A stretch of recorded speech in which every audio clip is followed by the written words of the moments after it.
மிகவும் சந்தோஷமடைகின்றேன்.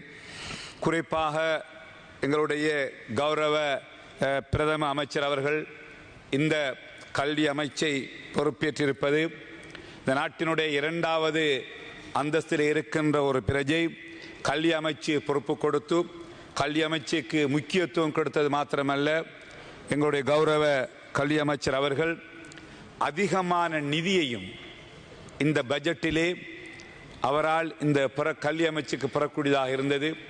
அதற்காக அவருக்கு எங்களுடைய பாராட்டுக்களையும் வாழ்த்துக்களையும் முதலில் நான் தெரிவித்துக் கொள்கின்றேன். குறிப்பாக உங்களுடைய பணி, உங்களுடைய பிரதி அமைச்சர், உங்களுடைய அமைச்சினுடைய செயலாளர் உத்தியோகத்தருடைய தலைமையில் உங்களுடைய கல்வி அமைச்சு எதிர்வருகின்ற 5 ஆண்டுகளில் உங்களுடைய ஆட்சி காலத்திலே கல்வி அமைச்சிலே ஒரு புதிய மாற்றம் ஒன்று ஏற்பட வேண்டும் என்று நாங்கள் பிரார்த்திக்கின்றோம். குறிப்பாக நமது நாட்டினுடைய கல்வியிலே மாற்றம் கொண்டு வரப்பட வேண்டும். நாம் இன்னும் பல ஆண்டுகளுக்கு முன்பு, பல தசாப்தங்களுக்கு முன்பு தயாரித்த அதே சிலபஸ்களே தான் நாங்கள் இன்னும் படித்துக் கொண்டிருக்கின்றோம். உங்களுக்கு தெரியும் மேடம். ஆகவே நீங்கள் இந்த விடயத்திலே காலத்துக்கு ஏற்ப பாடசாலைகளில் இருக்கின்ற சிலபஸும் மாற்றம் செய்யப்பட வேண்டும். பல்கலைக்கழகத்திலே இருக்கின்ற சிலபஸும் மாற்றம் செய்யப்பட வேண்டும். பல பல்கலைக்கழகங்களில் இன்னும் பல ஆண்டுகளுக்கு முன்பு உருவாக்கப்பட்ட அதே சிலபஸில் இன்னும் பல்கலைக்கழகங்களில் கூட ஐடி போன்ற புதிய நவீன தொழில்நுட்ப பாடநெறிகள் கூட நடத்தப்படுகிறது. ஆகவே இந்த உடனடியாக கௌரவ அமைச்சர் அவர்கள் இது தொடர்பிலே கவனம் செலுத்தி, ஏனென்றால் இந்தியா, மலேசியா உட்பட நமது அண்மித்த நாடுகள் மிக அதிகமான புதிய புதிய துறைகள், புதிய புதிய சர்வசத்துக்கு ஏற்ப இன்று சிலபஸ் மாற்றம் செய்யப்பட்டு கொண்டிருக்கிறது. ஆகவே அந்த வகையிலே எங்களுடைய படிக்கின்ற யூனிவர்சிட்டியிலே பாஸ் ஆகின்ற கிராஜுவேட்ஸ் இன்டர்நேஷனல் சர்வதேச ரீதியிலே சென்று தங்களுடைய தொழில்களை பெறக்கூடிய வகையிலான பாடநெறிகளை நாங்கள் சிலபஸை உருவாக்க வேண்டும். அதற்கு நீங்கள் அதிக முக்கியத்துவம் கொடுக்கும் சந்தர்ப்பத்தில் நான் உங்களிடத்திலே கேட்டுக்கொள்ள விரும்புகின்றேன். அதே போன்று எங்களுடைய மறைந்த மாபெரும் தலைவர் அஷ்ரப் சார் அவர்களை நினைவு கூற விரும்புகிறேன். அவர் கிழக்கு மாகாணத்திலே ஒரு தென்கிழக்கு பல்கலைக்கழகம் ஒன்றை உருவாக்கி அதனை அவருடைய கனவாக அதை செய்து வந்தார். அதிலே பல தேவைகள் இருக்கிறது. குறிப்பாக அந்த பல்கலைக்கழகத்தில் ஒரு மெடிக்கல் ஃபேக்கல்ட்டியை ஸ்டார்ட் பண்ணுவதற்கான முயற்சிகள் இடம்பெற்று வருகிறது. ஏனென்றால் அதற்கு அண்மையிலேயே டீச்சிங் ஹாஸ்பிட்டல்ஸ் அல்லது சென்ட்ரல் கவர்மெண்ட் கிடைக்கிற ஜெனரல் ஹாஸ்பிட்டல்ஸ் 2-3 ஹாஸ்பிட்டல் இருக்கிறது. ஆகவே அவைகளை கொண்டு சவுத் ஈஸ்டர்ன் யூனிவர்சிட்டியில் நீங்கள் ஒரு மெடிக்கல் ஃபேக்கல்ட்டியை ஸ்டார்ட் பண்ண வேண்டும். அதே போன்று லோ ஃபேக்கல்ட்டி உருவாக்க வேண்டும் என்று நீண்ட காலமாக அங்கு கோரிக்கை விடப்பட்டு வருகிறது. அதையும் நீங்கள் கவனத்தில் எடுக்க வேண்டும். அதே போன்று கிழக்கு மாகாணத்திலே குறிப்பாக டூரிசம் இண்டஸ்ட்ரி என்று முன்னேறி வருகின்ற ஒன்று பொத்திவில் அருகம்பையிலே, அதே போன்று பாசிக்குடா, அதே போன்று நிலாவளி திருகோணமலை கிழக்கு மாகாணம் என்று டூரிசத்திலே முன்னேறி வருகிறது. ஆனால் அந்த டூரிசத்துக்கு தேவையான ஆளணிகள் பர்சனாலிட்டிஸை கொடுத்துக் கொள்ள முடியாமல் இருக்காகவே கௌரவ அமைச்சர் அவர்கள் சவுத் ஈஸ்டர்ன் யூனிவர்சிட்டியில் ஒரு டூரிசம் ஃபேக்கல்ட்டியை உருவாக்குவதனூடாக அதிகமான மாணவர்களை நாங்கள் அந்த துறையிலும் பயிற்றுவிக்க முடியும். அதற்கு நீங்கள் முயற்சி எடுக்க வேண்டும் என்று உங்களை அன்போடு நான் கேட்டுக்கொள்கின்றேன். அதே போன்று பொத்திவிலே ஒரு ஜோனல் எஜுகேஷன் ஆஃபீஸ் இயங்கி வருகிறது. ஒரு டெம்பரரியாகத்தான் அது இயங்கி வருகிறது நீண்ட காலமாக. அதே கிட்டத்தட்ட 100க்கும் மேற்பட்ட பாடசாலைகளை 3 இன மக்களுக்குமாக உருவாக்கப்பட்ட ஒரு ஜோன். ஆனால் இன்னும் அது மத்திய அரசாங்கத்தினால் கல்வி அமைச்சினால் அங்கீகரிக்கப்பட்டு அதற்கான நடவடிக்கை எடுக்கப்படவில்லை. இருந்தாலும் கிழக்கு மாகாண சபை அதனை தொடர்ச்சியாக செய்து வருகிறது. நான் கிழக்கு மாகாண ஆளுநராக இருந்தபோது அதனை நாங்கள் பெர்மனன்ட் ஆக்குவதற்கான முயற்சிகளை எடுத்தோம். இருந்தாலும் அங்குள்ள சூழ்நிலைகள் அவற்றை செய்ய முடியவில்லை.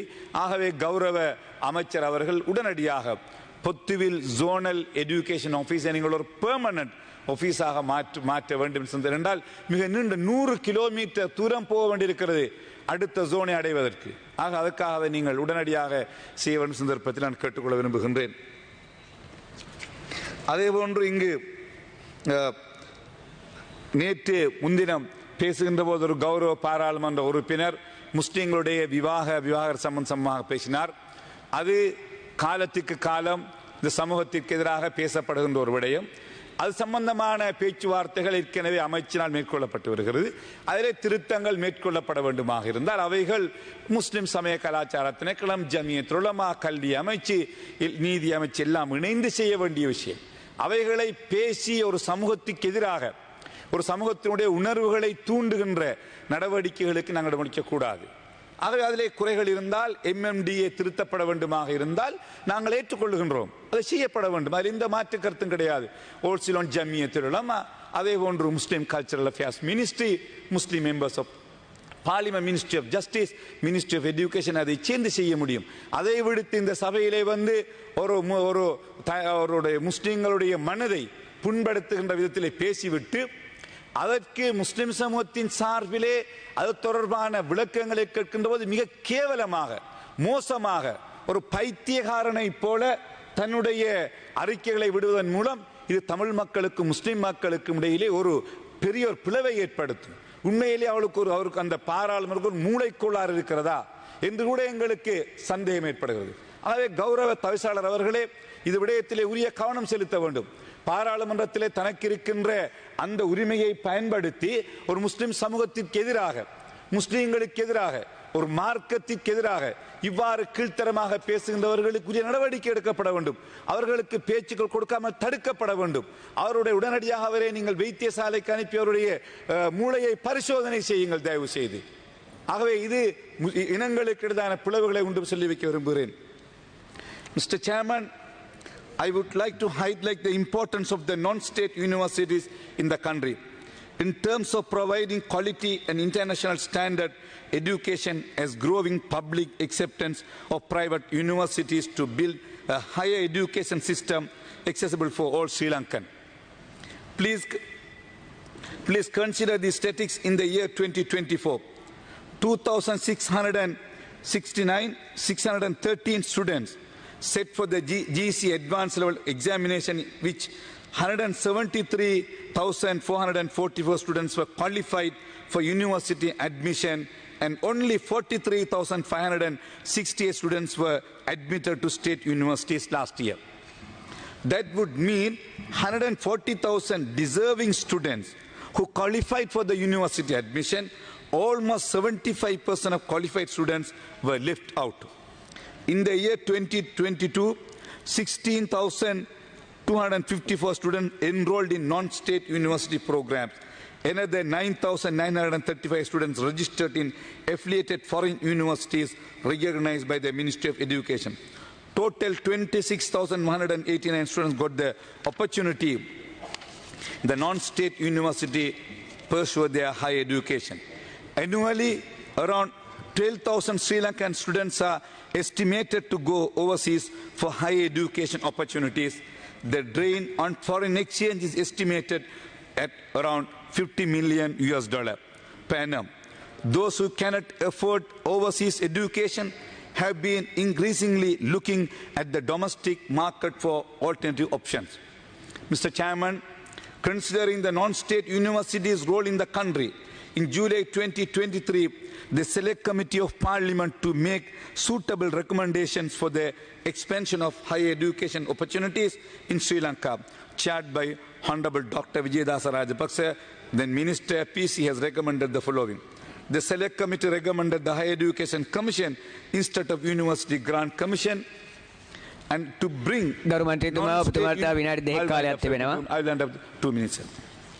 Under the Commission, recommended the state to introduce a legal framework for the private sector higher education, recognizing universities and institutes with sufficient incentives and guidelines. These are the recommendations, Madam.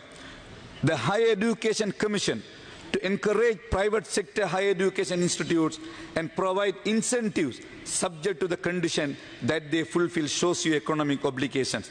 These obligations may include granting free educational opportunities to the poorest sector of the population, such as allocating a certain percentage of students admission to such institutes, encouraging the public-private partnership program, university or institution, encouraging non-profit organizations to establish universities in the 25 districts, preferably through public and private partnership program. encouraging the private sector investors to invest in higher education by providing the necessary infrastructure facilities such as land, transportation, water, electricity, other amenities. The BOI assured the Select Committee that it has the will and capacity to provide necessary lands with infrastructure facilities to establish higher education institutions, both local and foreign. Permitting the private sector higher education institutes to use the term university on the condition that they maintain the required standards as described in the regulations formulated under the Act. Mr. Chairman, these are the recommendations by the Committee to develop the higher education, and this government must take this recommendation seriously for implementation. Considering the non-state sector already takes in 26,000 students with no government incentive with the right policies. The government should be able to increase that number in a couple of years, efficiently providing 1 minute, sir.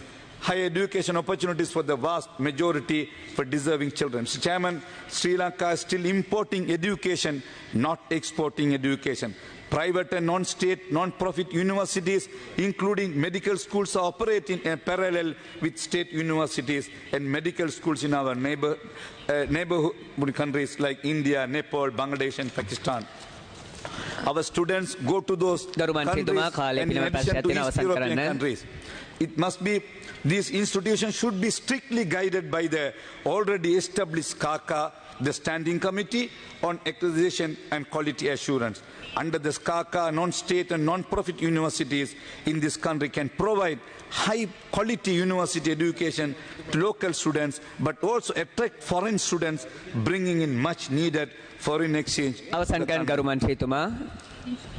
The non-state universities play a crucial role in addressing the challenges and gaps in Sri Lankan higher education system. They accommodate 26,000 students per annum.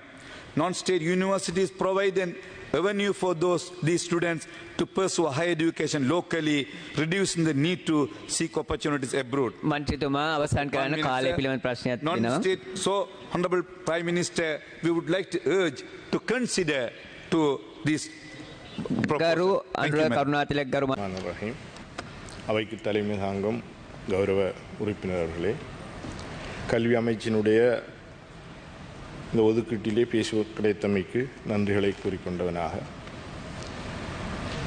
இந்த அமைச்சினுடைய ஒதுக்கீட்டிலே இந்த மாணவர்களுக்கான கொடுப்பனவாக ஒரு 6000 ரூபாய் வழங்கப்பட்டிருக்கின்றது. அது இந்த மாணவர்களுடைய பாதணிகள், பாடசாலை உபகரணங்கள் என்பனவற்றை பெற்றுக்கொள்வதற்காக வழங்கப்பட்டிருக்கமைக்கு இந்த அரசுக்கும் எங்களுடைய கல்வி அமைச்சர் அவர்களுக்கும் சந்தர்ப்பத்திலே நன்றிகளை தெரிவித்துக் கொள்கின்றேன். இந்த நாட்டினுடைய கல்வியிலே பாரிய ஒரு மாற்றத்தை ஏற்படுத்த வேண்டி இந்த சந்தர்ப்பத்தில் பிரார்த்தித்தவனாக, இலவச கல்விகளினுடைய நிலைமை என்று பொருளாதார ரீதியாக வசதி படைத்தவர்களுக்குத்தான் எதிர்வருகின்ற காலங்களில் கல்வி கைகூடும் என்கின்ற நிலைமைக்கு இலங்கையினுடைய கல்வி மாற்றமடைந்து வருகின்றமையை நாங்கள் எல்லோரும் அவதானிக்க வேண்டியவர்களாக இருக்கின்றோம். அதற்கு பல காரணிகள் இன்று காணப்படுகின்றது.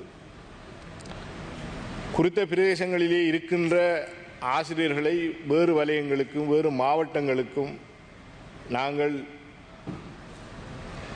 ஏதோ ஒரு சிஸ்டம் என்பதற்காக வெளியிலே அனுப்புகின்றோம். அவர்கள் அந்தந்த பிரதேசங்களிலே சென்று தூர இடங்களுக்கு பிரயாணம் செய்து அந்த மாணவர்களோடு அந்த கல்வியை ஒழுங்கான முறையிலே மாணவர்களும் ஆசிரியர்களும் அன்பான முறையிலே ஒரு காலகட்டத்திலே அந்த கல்வி நடவடிக்கையில் ஏற்பட்டது. ஆனால் இன்று அவசர கல்வியாக அது மாறி இருக்கின்றது. இவ்வாறான ஒரு சூழலிலே மாணவர்கள் அந்த கல்வியை பெற்றுக்கொண்டார்களா அல்லது நாங்கள் வழங்கிய கல்வி எங்களுக்கு திருப்தியாக இருக்கின்றதா என்பதை கூட அவதானிக்க முடியாமல் இந்த ஆசிரியர்களுடைய கற்பித்தல் இன்று மாறி இருக்கின்றது. அவசரமான சூழலாக காணப்படுகின்றது. எனவே இந்த ஆசிரியருடைய இடமாற்றம் இதிலே பெரும் பங்கை வகிக்கின்றது. அதனால்தான் இன்றைக்கு மாணவர்கள் வெளியிடங்களிலே மேலதிக கல்வியை கற்றுக்கொள்வதற்காக டியூஷன் என்ற ஒரு பெருமை கல்வியாக இன்று அது மாறி இருக்கின்றது. 5ஆம் ஆண்டு புலமை பரீட்சைக்காக தயார் செய்கின்ற அந்த இடங்களை நாங்கள் பார்க்கின்றோம் என்றால் சந்தைகள் போன்று அந்த டியூஷன் சென்டர்கள் இருக்கின்றது. மாணவர்கள் உள்ளே செல்கின்ற போதும் வெளியிலே வருகின்ற போதும் அந்த தெருக்களும் அந்த பிரதேசங்களும் சந்தை பொதுச்சந்தைகள் போன்று இருக்கின்ற நிலைமையை நாங்கள் பார்க்கின்றோம். எனவே இதிலே முதலிலே மாற்றத்தை ஏற்படுத்த வேண்டும் என்று கேட்டுக்கொண்டவனாக, இந்த அம்பாறை மாவட்டத்தினுடைய கல்விக்காக கடந்த 2024ஆம் ஆண்டு ஒதுக்கீட்டிலே அரைவாசிதான் இந்த 2025 இந்த நிதிகள் ஒதுக்கப்பட்டிருக்கின்றது.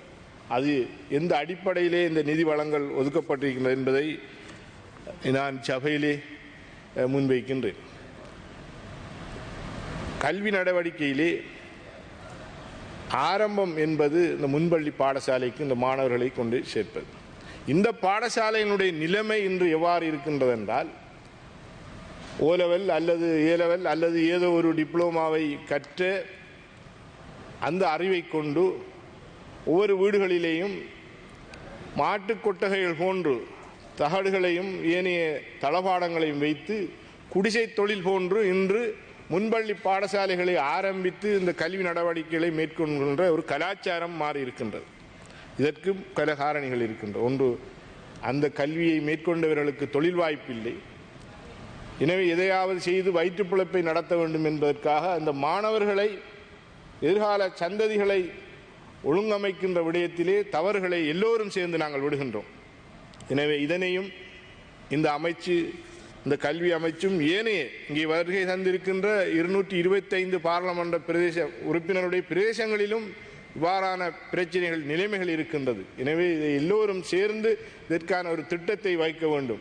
மேலத்திய நாடுகளிலே சிறப்பு வாய்ந்தவர்களாக அந்த முன்பள்ளி பாடசாலையினுடைய ஆசிரியர்களாக இருக்கின்றார்கள். அதன் மூலம்தான் நல்ல விடயங்களை நாங்கள் எதிர்காலத்திலே அவுட்புட்டாக பெற வேண்டிய தேவை இருக்கின்றது. பாடசாலைகளினுடைய உட்கட்டமைப்பு வசதிகளை நாங்கள் பார்க்கின்ற போது சகல பாடசாலைகளிலும் கட்டிட தேவைகள் இருக்கின்றது. பாடசாலைகளுக்குள்ளே தளபாட தேவைகள் இருக்கின்றது. இருக்கைகள் இல்லை, மேசைகள் இல்லை. அண்மையிலே சில பாடசாலைகளுக்கு நான் சென்று பார்வையிட்ட போது ஓ லெவல் படிக்கின்ற பெண் மாணவிகள் 5ஆம் ஆண்டு 4ஆம் ஆண்டு மாணவர்களுடைய மேசைகள் கதிரைகளை பாவிக்கின்ற அந்த கால்களை மேசைக்கு வெளியிலே வைத்து கொண்டு அந்த பாடசாலை உட்கார்ந்து கல்வியை கற்றுக்கொள்கின்ற நிலைமைகளை நாங்கள் பார்க்கின்றோம்.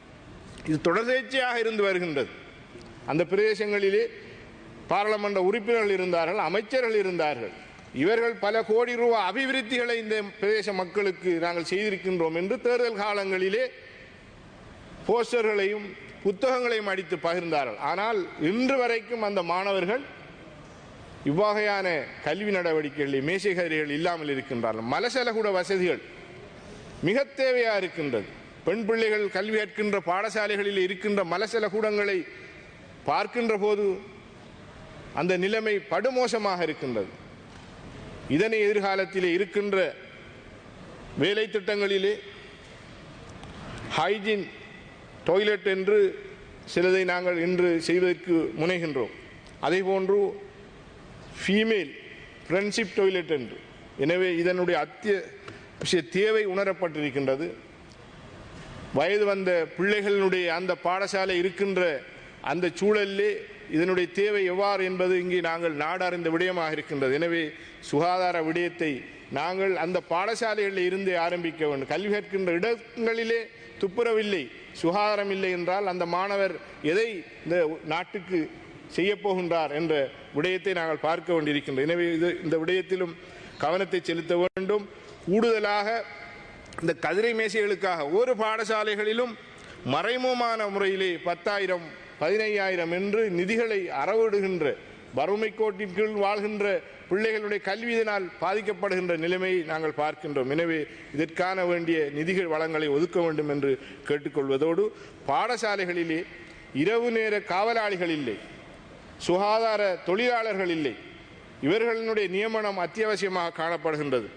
எனவே இந்த பாடசாலைகளுடைய பொருட்கள் களவு போகின்ற இந்த டாய்லெட் ஏனைய இன்னொரு வசதிகள், இந்த பாடசாலைகளின் சுற்றுச்சூழலை அழகுபடுத்துகின்ற வசதிகளுக்கான தொழிலாளர்கள் இல்லாமை மிக பெரும் தேவையாக இருக்கின்றது. அதனை இந்த அரசை நிவர்த்தி செய்ய வேண்டும் என்று கேட்டுக்கொள்வதோடு, 2024ஆம் ஆண்டு HND டிப்ளோமா ஆசிரியர்களை ஆங்கில ஆசிரியர்களுடைய நியமனம் அம்பாறையில் இடம்பெற்றது. இதில் 255 ஆசிரியர்களுடைய இடமாற்றம் இந்த புதிய நியமனம் வழங்கப்பட்டது. எனவே 22 ஆசிரியர்கள் அம்பாறை வலயத்திற்கும் மகோயா வலயத்திற்கு 7 ஆசிரியர்களும் தெய்யத்தக்கண்டிக்கு 5 ஆசிரியர்களும் இடம் புதிய நியமனம் வழங்கப்பட்டது. இது அத்தனை பேரும் முஸ்லிம் தமிழ் பிள்ளைகள்.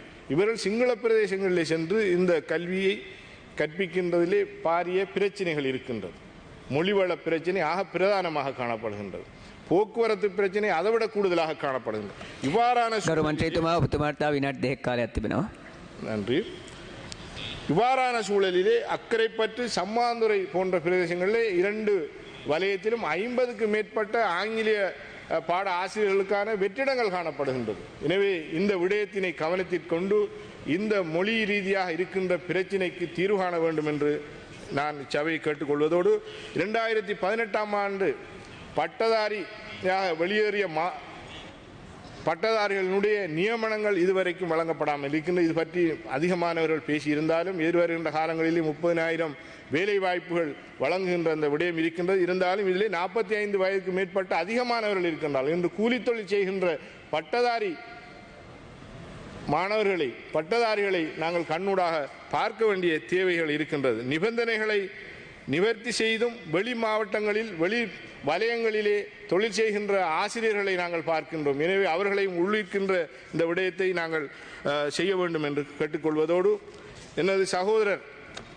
பாராளுமன்ற உறுப்பினர் டாக்டர் அர்ஜுனா அவர்கள் இருக்கின்றார். அவர் என்னோடு மிக நெருங்கிய ஒரு நண்பர். அண்மையிலே எங்களுடைய மார்க்கத்துக்குள்ளே அவர் ஏதோ மூக்கை நுழைத்து விட்டார். அவர் தெரிந்து செய்தாரா அல்லது விளம்பரத்துக்கு செய்தாரா எதற்கு செய்தார் என்று தெரியாது. அவரை நாங்கள் தண்டிக்க முடியாது. அவருக்கும் எங்களுடைய மார்க்கத்தை அன்பான முறையில் சொல்ல வேண்டிய தேவை இருக்கின்றது. இந்த இடத்திலே இருக்கின்ற ஒட்டுமொத்த மக்களுக்கு நாங்கள் கூறிக்கொள்கின்ற விடயம் என்னவென்றால், நாங்கள் புனித இஸ்லாமிய மார்க்கத்தை நாங்கள் ஏற்றிருக்கின்றோம். எங்களுடைய மார்க்கம் பூரணப்படுத்தப்பட்டு விட்டது. இதிலே யாரும் நாங்கள் மூக்கை நுழைத்து மாற்றம் செய்வதற்கு முடியாது. எனவே ஒரு மனிதனுடைய கருவறை பிறப்பிலே இருந்து மரணிக்கும் வரைக்கும் அந்த ஜனாசாவை நல்லடக்கம் செய்கின்ற வரைக்குமான விடயத்தை எங்களுடைய புனித அல் குர்ஆனும் எங்களுடைய முகமது நபி ஸல்லல்லாஹு அலைஹி வஸல்லம் அவர்களுடைய வாழ்க்கை முறையும் எங்களுக்கு கற்றுத்தந்திருக்கின்றது. அது ஆணாக இருந்தால் எவ்வாறு, பெண்ணாக இருந்தால் எவ்வாறு என்று. எனக்கு 2 minute time please.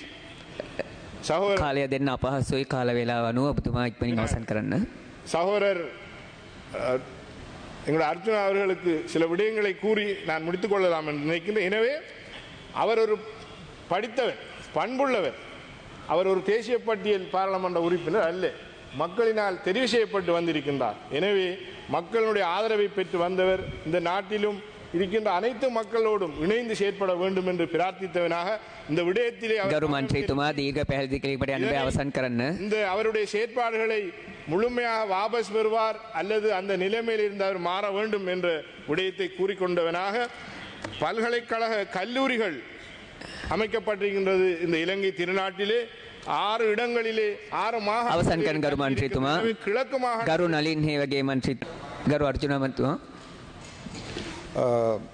பிஸ்மில்லாஹிர்ரஹ்மானிர்ரஹீம். தீர்க்க காலයක් ගන්න බෑ ඔබතුමා வினாடியை දෙන්න. நான் இந்த விடயங்கள் எங்களுடைய சகோதரர் முஸ்லிம் சகோதரர் சொன்ன விடயங்களிலே ஒரு சில விடயங்களை தெளிவாக சொல்ல வேண்டும். பொதுவான மக்களிடமிருந்து வந்த கோரிக்கைகளை மட்டுமே நான் ஒரு பெண்களுடைய சார்பாக இங்கே சொன்னேன் ஒழிய, என்னுடைய சகோதரர் உட்பட என்னுடைய ஹிஸ்புல்லா அவர்கள் உட்பட தெரிந்த கருத்துக்களை நான் ஏற்றுக்கொள்கிறேன். தாகிர் எங்களுடைய பாராளுமன்ற உறுப்பினர் ஹிஸ்புல்லா அவர்கள் தெரிவித்த கருத்துக்களை ஏற்றுக்கொள்கிறேன். முஸ்லீம் மதம் என்பது நாங்கள் நினைப்பது போன்று ஒரு சிறிய மதம் அல்ல. அது 1000 ஆண்டுகளாக வளர்ந்து வருகின்ற மதம். அந்த மதத்திலே எந்த மாற்றங்களையும் ஏற்படுத்துவதற்கு நாங்கள் யாரும் முயற்சிக்கவில்லை. எங்களுடைய ரத்தம் அவர்கள். ஆகவே நான் சொன்ன விடயம் சிறு பிள்ளைகளையும் பெண்களையும் மட்டுமே நாங்கள் கருதியதே தவிர இந்த மதத்தை எந்த மதத்தை நிந்திப்பதற்காக நாங்கள் அவற்றை செய்யவில்லை என்பதை கூடி விடைபெறுகிறேன். நன்றி. විහාරන් මන්ත්‍රීතුමා ඔබතුමාට විනාඩි 6ක කාලයක් ලැබෙනවා. கௌரவ தலைமை தாங்கும் உறுப்பினர் அவர்களே, எங்களுடைய கௌரவ பிரதமர் அவர்களே, நீங்கள் தான் கல்வி அமைச்சுக்கும் பொறுப்பு எங்களுக்கு மகிழ்வாக இருக்கின்றது. நிச்சயமாக நீங்கள் செய்வீர்கள் என்ற நம்பிக்கை எங்கள் எல்லோரிடமும் இருக்கின்றது. கல்வியில் தரம், சமத்துவம் மற்றும் சிறந்து விளங்குதல் என்ற நோக்கிலே அரசின் இவ்வாண்டுக்கான வரவு செலவு திட்டத்தில் கல்விக்கான ஒதுக்கீடுகள் அமையப்பெற்றிருக்கின்றது.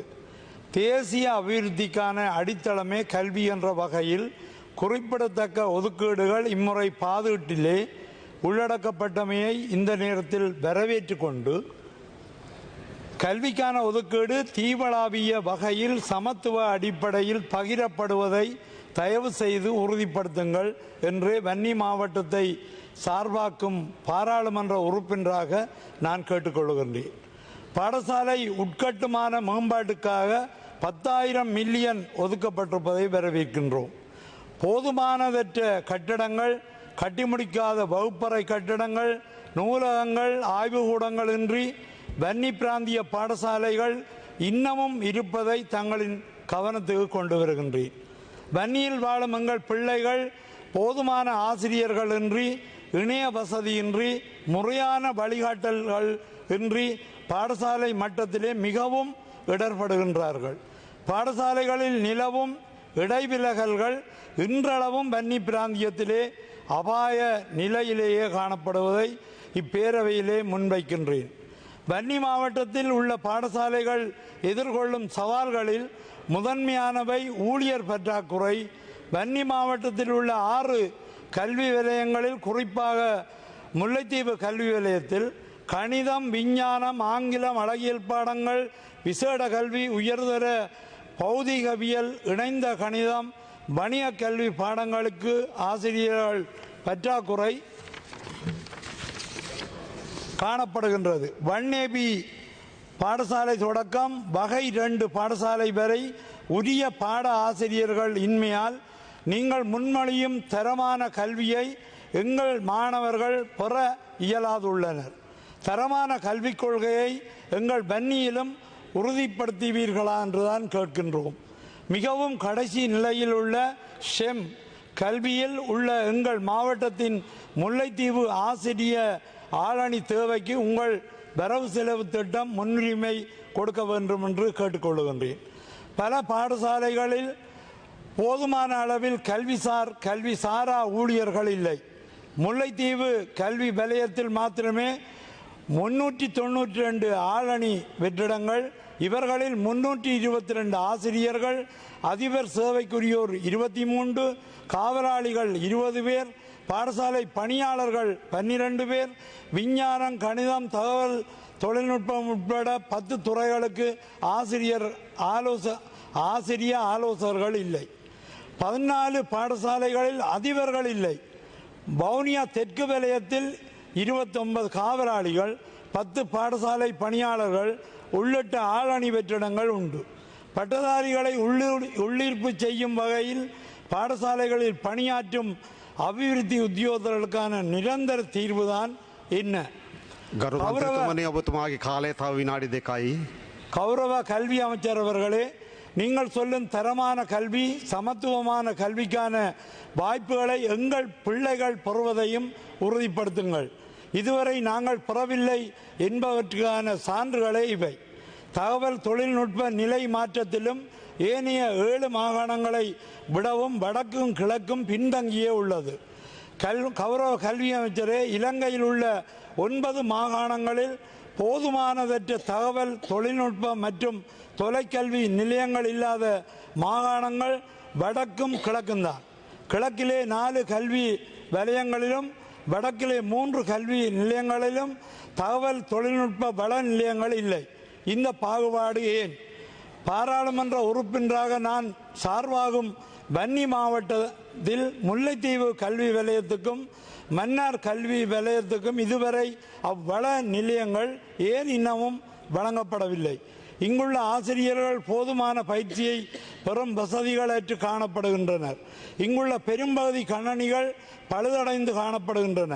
இலத்திரனியல் கருவிகளை பதிவளிப்பதில் உள்ள இறுக்கமான நடைமுறையால் பல பாடசாலைகளில் 10 ஆண்டுகளுக்கும் மேலாக பல கணனிகள் இலத்திரனியல் குப்பைகளாக அறைகளில் பூட்டி வைக்கப்பட்டுள்ளது. 2024 முல்லைத்தீவு கல்வி நிலையத்தில் மேற்கொள்ளப்பட்ட ஆய்விலே 57% மேசை கணனிகள் பழுதடைந்து காணப்படுவதை இனங்காண முடிந்தது. வவுனியா தெற்கு கல்வி நிலையத்தில் 75% மேசை கணனிகள் பழுதடைந்துள்ளன. திருத்தப்படாதுள்ள கணனிகள் கிடப்பில் போடப்படும் போது சிறு பிழைகள் பெரும் பிழைகளாகின்றன. காவலாளிகள் இன்றைய சூழலில் அறைகளில் அடைத்து வைக்கப்பட்டுள்ள பழுதான கணனிகள் பாகங்கள் இலத்திரனியல் கருவிகளின் திருத்தம் மற்றும் பதிவளித்தலில் உள்ள இறுக்கமான நடைமுறைகளால் நாடு முழுவதும் உள்ள பாடசாலைகள் இடர்களை எதிர்நோக்குகின்றனர். ஆய்வாளர் கருணாகரன் உள்ளிட்ட பலரின் ஆய்வுகளும் இதற்கு சான்று.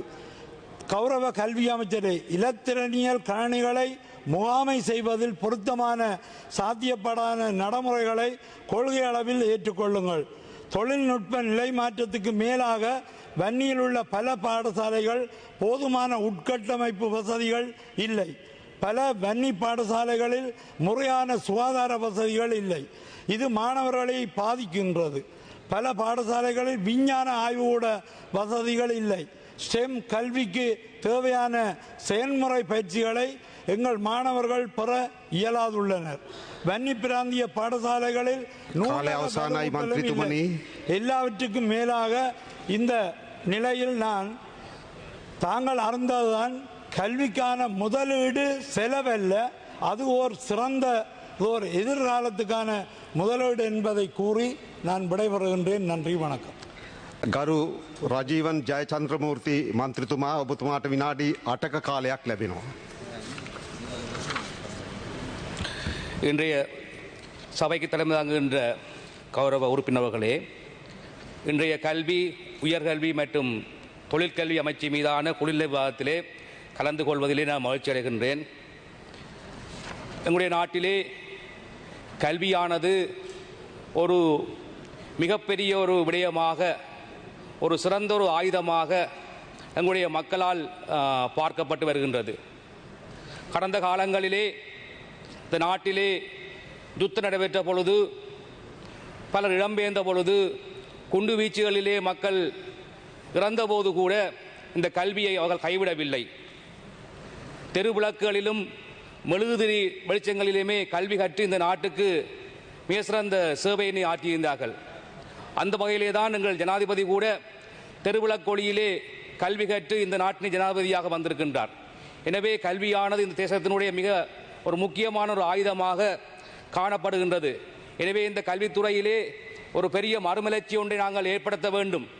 இந்த நாடு அனைத்து மக்களும் வாழக்கூடிய ஒரு அழகான பூமியாக நிகழ வேண்டும் என்றதற்காண்டித்தான் எங்களுடைய அரசாங்கம் இந்த வருடம் 8 மாதங்களுக்கான அந்த பட்ஜெட்டிலே 271 பில்லியன் ரூபா பணத்தை ஒதுக்கி இருக்கின்றது. நான் நினைக்கிறேன், ஒன்றை இந்த இடத்திலே பதிவு செய்ய விரும்புகின்றேன்.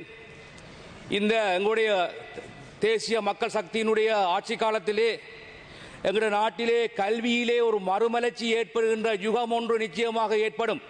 அது காரணம், எங்களுடைய கல்வி அமைச்சர் மற்றும் அதிமேதகு ஜனாதிபதி அவர்களால் முன்வைக்கப்பட்டுள்ள வேலை திட்டங்களை பார்க்கின்ற பொழுது அது நிச்சயமாக இந்த மக்கள் எதிர்பார்க்கின்ற அந்த நன்மைகள் இந்த மக்களுக்கு நிச்சயமாக அது கிடைக்கும். அந்த வகையிலே தான் எங்களுடைய இந்த கல்வி அமைச்சின் கீழ் நான் நினைக்கிறேன் 5 மாகாணங்களைச் சேர்ந்த விளையாட்டு பாடசாலைகளை அபிவிருத்தி செய்வதற்காக 500 மில்லியன் ஒதுக்கப்பட்டிருக்கின்றது.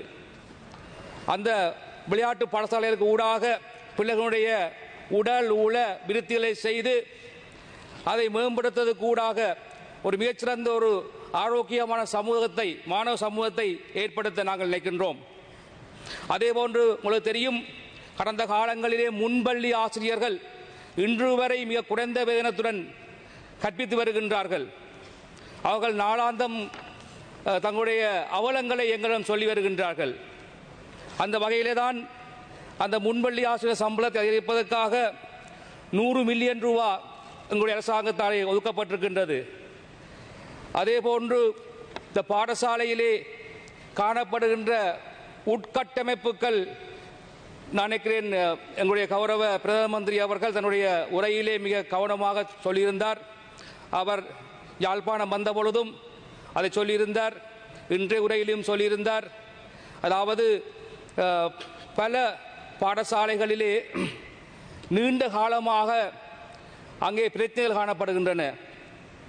நான் நினைக்கிறேன் வகுப்பறை கட்டிடங்கள் போதாமல் இருக்கின்றது. பல பாடசாலைகளிலே கடந்த காலங்களிலே தொடங்கி வைக்கப்பட்ட கட்டிடங்கள் இன்று வரை முடிக்கப்படாமல் காணப்படுகின்றன. அதேபோன்று பாடசாலைகளிலே டாய்லெட் ஃபெசிலிட்டிஸ் மிக மோசமாக காணப்படுகின்றது. அண்மைய தினத்தில் கூட நாங்கள் கோப்பாய் கல்வியற் கல்லூரிக்கு சென்றிருந்தோம். அங்கே சென்று பார்த்த பொழுது பல டாய்லெட்ஸ் மூடப்பட்டு காணப்படுகின்றன. அங்கே படிக்கின்ற பிள்ளைகள் வெறும் தரையிலே படுத்திருப்பதையும் காண முடிந்தது. இதுபோன்ற பல வசதிகளற்ற வகையிலே தான் இந்த பாடசாலைகள் கல்வியற் கல்லூரிகள் காணப்பட்டது தெளிவாக பிரதம மந்திரி சொல்லியிருந்தார். அதே போன்றுதான் நான் பசுந்துரட்ட தேசிய கல்வியல் கல்லூரியிலே படித்திருந்தேன். 2004-5 கால பகுதியிலே அண்மைய தினம் விளையாட்டுப் போட்டிக்காக அழைத்திருந்தார்கள். அங்கே சென்று பார்த்த பொழுது நான் உறங்கி படித்த அந்த இடம் இன்று மூடப்பட்டு காணப்படுகின்றது. காரணம், அங்கே போதிய வசதிகள் இல்லாமல், குடிநீர் இல்லாமல், மலசில வசதிகள் இல்லாமல் அந்த கட்டிடங்கள் மூடப்பட்டிருக்கின்றன. நான் அன்று பார்த்த அதே தோற்றம்தான் இன்றும் அந்த இடங்களிலே காணப்படுகின்றது. அப்பொழுது என்னிடம் அருகில் வந்த என்னுடைய படிப்பிக்கின்ற விரிவுரையாளர் கேட்டார், கல்லூரியிலே என்ன மாற்றம் தெரிகிறது என்று கேட்டார். நான் ஒரு மாற்றம் தெரியவில்லை என்றேன். ஏனென்று சொன்னால் அந்த அளவுக்கு அந்த கட்டிடங்கள், அந்த சூழல்கள் அப்படியே காணப்படுவதை அவதானித்தேன். எனவே எங்களுடைய இந்த ஆட்சி காலத்திலே இது போன்ற பிரச்சனைகளை நீக்கி ஒரு கல்வியிலே நாங்கள் ஒரு மறுமலர்ச்சியை ஏற்படுத்துவதற்கு நாங்கள் எதிர்பார்த்திருக்கின்றோம்.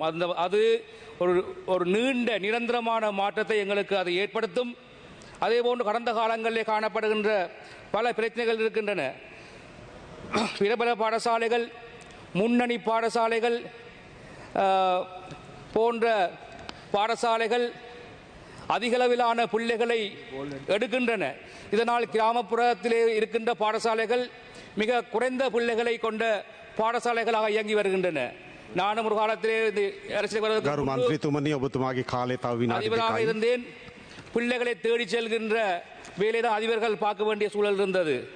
அதே போன்று பல்வேறு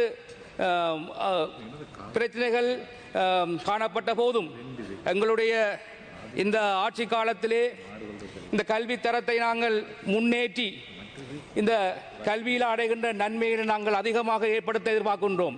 எங்களுக்கு தெரியும், பல்கலைக்கழக கல்வி எடுத்து பார்த்தால் பல்கலைக்கழக கல்வியானது இந்த இலங்கை மாணவர்களுக்கு வழங்குகின்ற தொழில் வாய்ப்பு வீதமானது மிகவும் குறைவான நிலையிலே காணப்படுகின்றது. அதுக்கு உதாரணமாக சொல்லலாம், இலங்கையிலே வழங்கப்படுகின்ற பல்கலைக்கழக கல்விகளிலே 69% வீதமே தொழில் கல்விக்கு, தொழிலை பெறுவதற்கு வாய்ப்பாக காணப்படுகின்றன. அதுவும் குறிப்பாக யாழ்ப்பாண பல்கலைக்கழகம் மற்றும் கிழக்கு பல்கலைக்கழகங்கள் குறைந்த வீதமான வேலைவாய்ப்புகளை வழங்குகின்றன. குறிப்பாக கிழக்கு பல்கலைக்கழகங்கள் 52 வீதத்தையும், யாழ்ப்பாண பல்கலைக்கழகம் 53.5 வீதமான வேலைவாய்ப்புகளை வழங்குகின்றன. இதனால் மீதி கற்கனரிகள் வேலை வாய்ப்புகளை வழங்காத நிலையில் காணப்படுகின்றன. இருந்தபோதும் திறந்த பல்கலைக்கழகங்கள் 93.8 வீதமான வேலை வாய்ப்புகளை வழங்குகின்றன. எனவே பல்கலைக்கழகங்கள் தங்களுடைய பாடநெறிகளை வினைத்திறனாக மாற்றி உலக சந்தையிலே வேலைவாய்ப்புகளை பெற்றுக்கொள்ளக்கூடிய அளவுக்கு எங்களுடைய கல்வி திட்டமானது நிச்சயமாக மாற்றியமைக்கப்படும். அதனூடாக எங்களுடைய இளம் சந்ததிகள், இளம் பிள்ளைகள் ஒரு எதிர்காலத்தை அடையக்கூடிய மாதிரி இருக்கும். அதே போன்று ஒரு விடயத்தை நான் இங்கே சுட்டிக்காட்ட வேண்டும். கடந்த காலங்களிலே இதை நான் கௌரவ பிரதம மந்திரியும் கல்வி அமைச்சருக்கும் குறிப்பிட விரும்புகின்றேன். 2010 ஆண்டு தொடக்கம் 2026 ஆண்டு வரையில் 2010